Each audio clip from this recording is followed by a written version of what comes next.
SEAL special operations, supported by the U.S. government, often require clandestine tactics. The strict rules of engagement for these missions and the complexities they pose for the troops involved are the key to understanding the political difficulties inherent in low-intensity conflicts. Certainly it is one of perspective.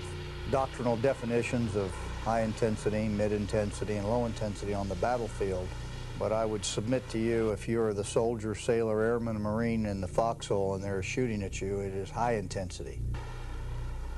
The difference today, of course, are these small pockets of terrorism that exist in these little enclaves don't warrant a full frontal assault, if you will, of all the national resources in our arsenal. So therefore, we commit small, highly trained units with exacting skills. The operations tend to be more precise, more precision-oriented. U.S. Navy SEALs operate on orders frequently shaped by political military considerations at the highest level. As a result, they are often propelled into the gray area between diplomacy and covert operations. For SEALs, the only concern is maintaining their edge, keeping one foot in the water and one foot on the beach. Some of the more flamboyant ones will say that, our job is to kill people and break things. And if you have them spending their time painting churches rather than training to do what they're really trained to do, then they probably won't be as good at what they should be doing, killing people and breaking things.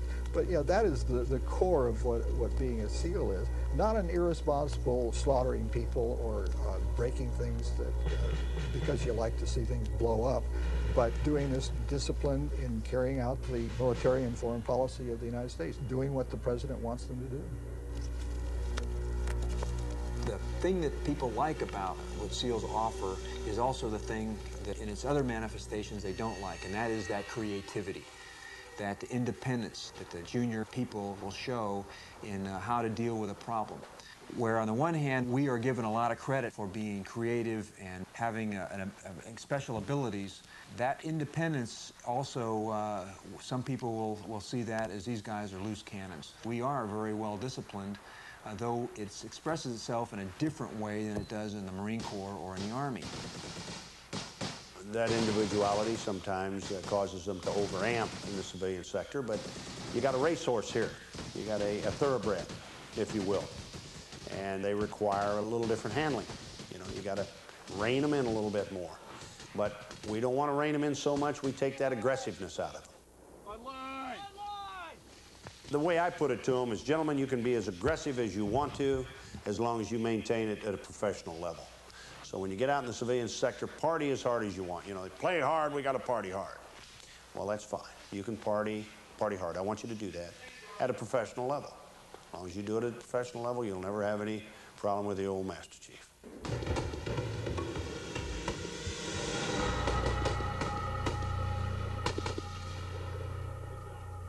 Most SEAL operators view the media with suspicion.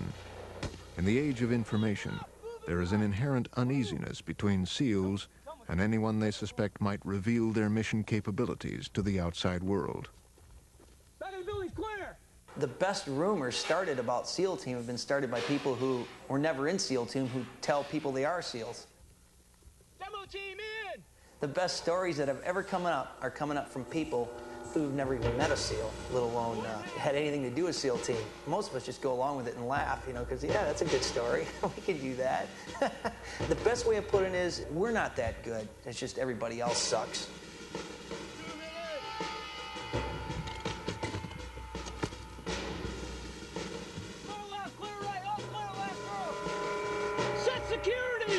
I've always felt that the American people probably know more about what we do than they should. From a military point of view, the civilian sector has no need to know because they're not trained in operational security. So they could give up a secret that could cause me to lose my life in some foreign land.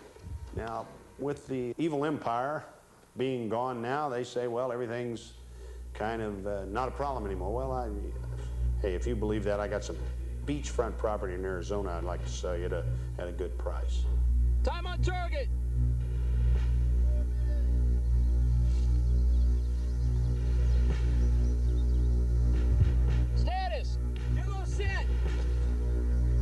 fuses!